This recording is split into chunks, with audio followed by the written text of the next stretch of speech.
देखिए हर खबर यहीं पर, सब्सक्राइब कीजिए TV9 भारतवर्ष। मैं आपको ले चलता हूं अड़ी में पहले इन्फोग्राफिक्स की तरफ, जिसमें आप ये समझ पाएंगे कि हिंदुस्तान यहां तक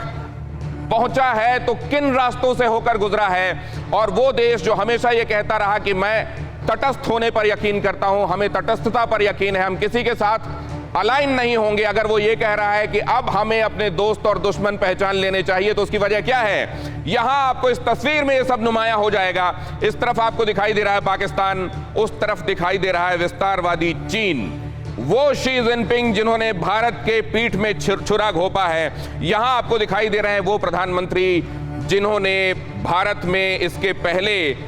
कंसिडरेबल अमाउंट ऑफ टाइम तक प्रधानमंत्रित्व निभाया, और उसके बाद अब आपको दिखाई दे रहे हैं मौजूदा प्रधानमंत्री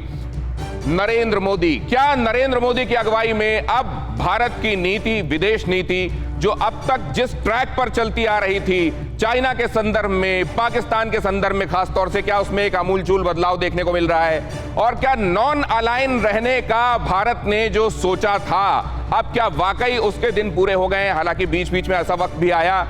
जब बहुत स्पष्ट रूप से तो नहीं, लेकिन कुछ खास देशों की तरफ भारत का झुकाव स्पष्ट था, लेकिन औपचारिक रूप से कभी इसको यह नहीं कहा गया कि हम तो किसी एक पर्टिकुलर पोल के साथ जा रहे हैं और बाकियों के साथ नहीं रहेंगे। लेकिन क्या अब ये वक्त आ गया है, क्या वक्त आ गया है कि चीन को अब सबक सिखाने के लिए वो ताकतवर मुल्क, क्योंकि चीन तो ताकत का ही सम्मान करता है, लिहाजा अपनी ताकत में इजाफा करने के लिए अपनी सॉवरेनिटी, अपनी अखंडता और एकता का सम्मान करते हुए क्या उन देशों के साथ मिलकर एक मजबूत गठजोड़ बनाने की, और बेशक इसके लिए आप ये देखे जाएं कि आप तो अब नॉन अलाइन नहीं रह गए, तो उस नॉन अलाइनमेंट को अब ताक में रखने का टाइम आ गया है क्या? आइए इससे चर्चा की शुरुआत करते हैं, और सबसे पहले संजय कुलकर्णी साहब के पास इस बात को लेकर मैं जाऊंगा। कुलकर्णी साहब, क्या वक्त आ गया है अब हम और वो नहीं रह सकते जो हम अब तक रहे हैं देश के तौर पर? दिनेश, थोड़ा सा एक इसका बैकग्राउंड ये है कि जो चीन है, अगर हम सरदार पटेल की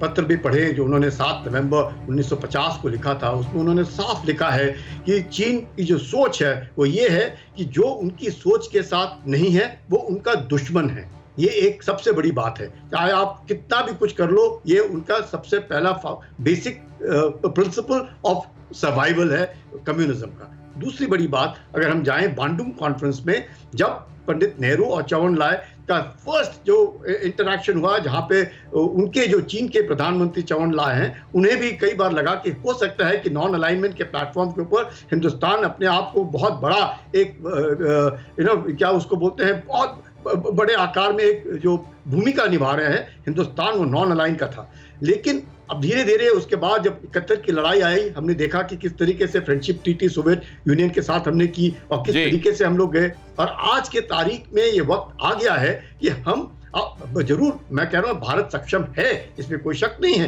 इकोनॉमिकली